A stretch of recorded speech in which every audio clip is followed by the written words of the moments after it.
The professional portfolio, as you'll see from the PDF, is one of the three portfolios that make up the practice manual. There's a short video on what the practice manual is, so I won't go into detail here, but this is going to focus primarily on the professional portfolio and specifically the professional development plan that you'll be importing into it. So let's launch into what a professional portfolio might look like. And here it is. As you can see, we've suggested a number of headings across, and I'll go to content so you can see what those look like a little bit more. These headings are the transferable skills and professional attributes that we anticipate you'll gain through your course of study. These can also be found on the back of that practice manual overview page, as you'll see here. Okay, and so when you evidence these items, you would import it into the appropriate tab.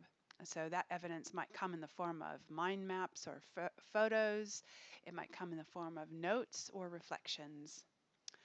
Right, and you also see that the first tab here is the professional development plan. The professional development plan is one of the more important documents that you will complete. It is the only template that we provide you that we'd like uploaded to this professional portfolio. And that template is provided to you in various locations. And when you click on it and begin working on it, it will save to your asset store. So I'll just show you what that looks like. Here it is here. And when you, oh,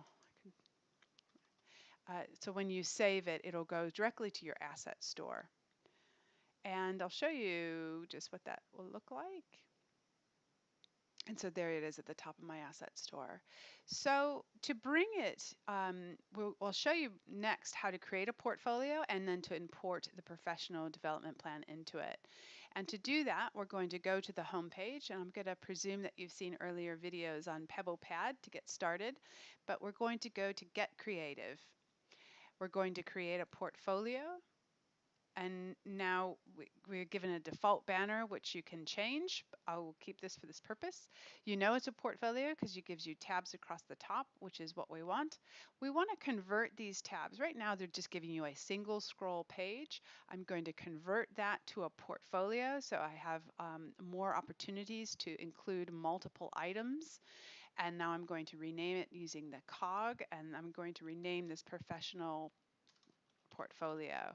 Keeping in mind that there's no header and footer, this is a valuable title so that you know which portfolio you're working in. I'll also go ahead and put the title here on this first page.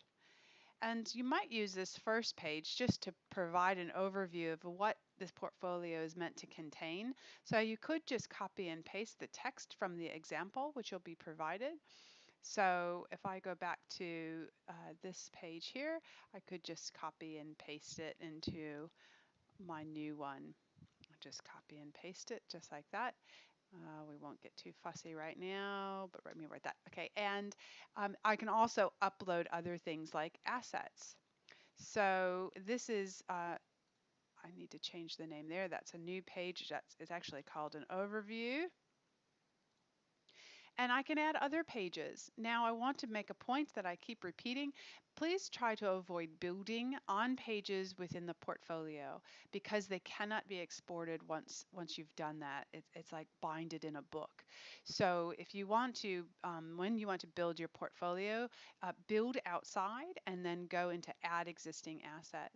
So for example, if I wanted to contribute something to this, like a blog or an ICT audit I completed, you would go ahead and build it outside, add existing asset, and it'll show up in this asset list.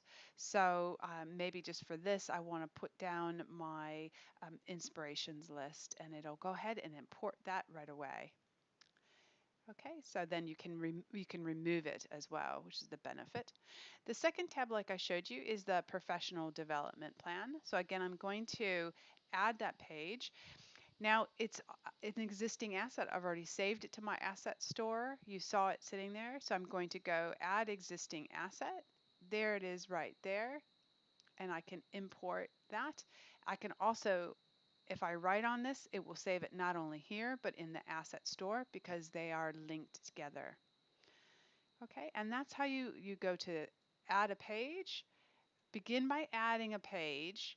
then converting to portfolio, retitling that. The third tab was communication, confirm, and now you have this blank page and you can begin adding an existing asset to evidence that development under communication. So now you're underway. You want to save that. We haven't saved this entire portfolio. Again, this is our professional portfolio. We'll confirm that and you are underway. Now, if you have any questions, please contact your PNP coach. Thank you very much.